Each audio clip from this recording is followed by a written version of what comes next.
মধ্যপ্রাচ্যের প্রধান বিমানবন্দরগুলো বন্ধ থাকায় এশিয়া থেকে ইউরোপের ফ্লাইট টিকিটের দাম বৃদ্ধি পেয়েছে।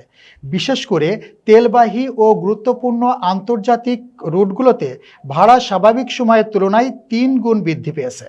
উপসাগরীয় দেশগুলোর বিমানবন্দর বন্ধ হওয়ায় ফ্লাইটগুলোকে বিকল্প রুট ব্যবহার করতে হচ্ছে।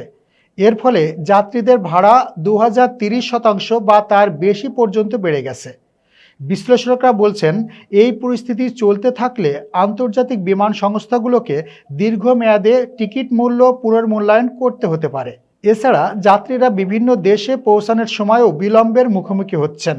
সরাসরি ও ট্রানজিট ফ্লাইটগুলোতে সমস্যার কারণে যাত্রীদের চাপ বেড়ে গেছে।